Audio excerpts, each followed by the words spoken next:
Welcome to episode 3 of the One Life Project. Some of you have been asking about our companies and how we operate, how we do things. Today I'm going to take you for a tour of Winkler Canvas. Winkler Canvas is a company that manufactures tension fabric buildings and other canvas products. I'm going to take you through, show you some of the things we do and talk to some of the people here.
Morning, Jen. Hey, Chris. How are you? Good, and you? Good.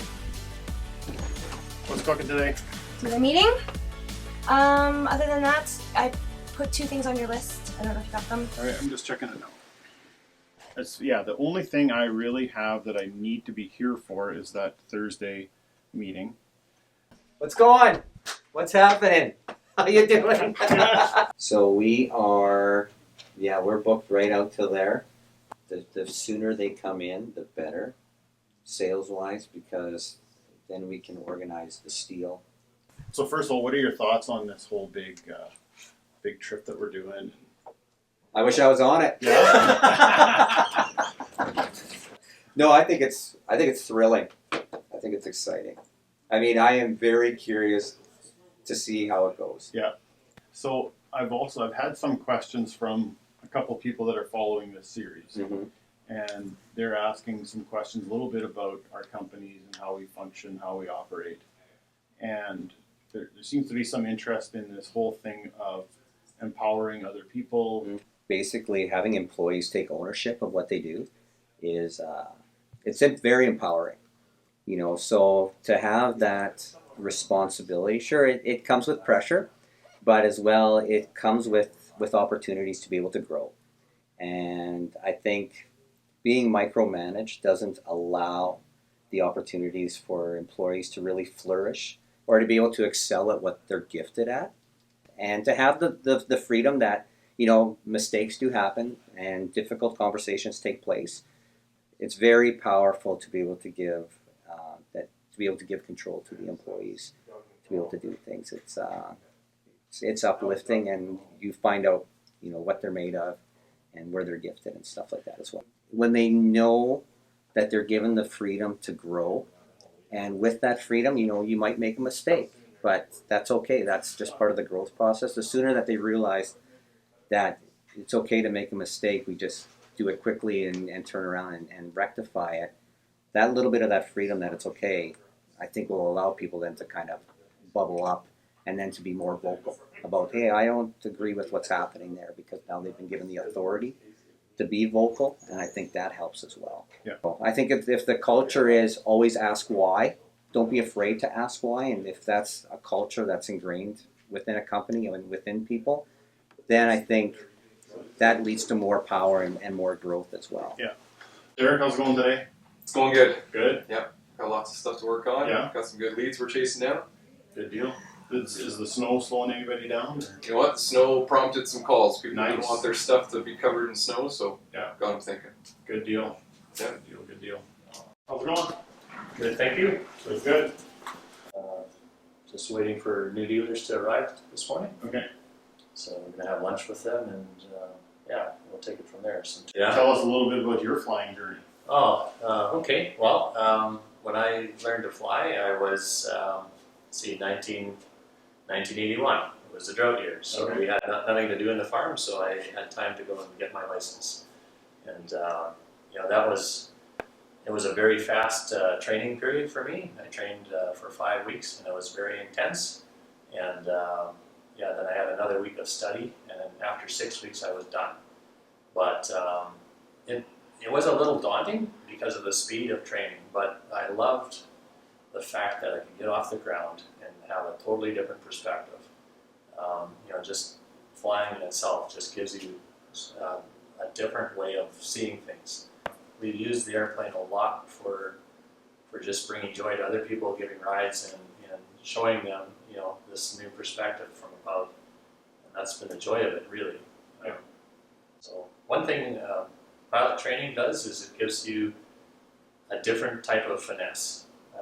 You have to be astute with your training. You have to be astute with your habits when you're flying, because there's safety issues involved, obviously. You get disciplines that you don't otherwise get in life. I guess I told the story in episode 1 about how we had this tragic accident in our family, and that really was the catalyst that enabled me to let go and allow other people to manage, right? To really take control, and it really put me in a position where I had to be hands off. So how do you see that in how we operate our companies and in our strategy and our philosophy of management? It's really empowerment, I think, is what comes to mind. The way we do life, you're giving us an opportunity here to enjoy our work and the freedom to do it in such a way that brings joy. Just working with you for a year or so, I've learned a lot about, you know, this life is important, that we have to enjoy it, and we have to make the most of it. So we're in this journey where we you know, we take the opportunities around us, and we face those challenges, and we make the most of it. We're trying to create an environment where we have the freedom to have joy in our work, and everybody's on their own journey. They got to get somewhere, and personally, I think that's my mission, is to help also empower people to get to where they need to be, whether it's here or someplace else in the future. What motivates people to want to be empowered? People are motivated when they have the ability to make decisions to change their world, to change their environment. We can actually hand off the decision making to everyone involved. I don't want to tell them how to do this job better. They can decide that and have the joy in reaping those rewards. I think that's the mission.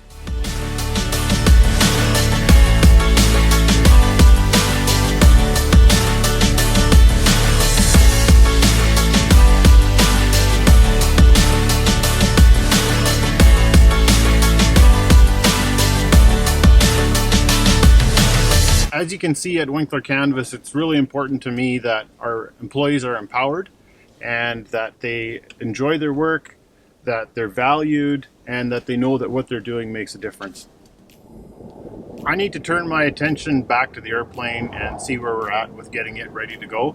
It's still in Chicago. The last I heard, things were going well with the TKS installation, but I haven't talked to the director of maintenance there for a few days, so it's time to check in. JR Center, this is Sophie. Hi, can I speak to Bruce Rebicini, please?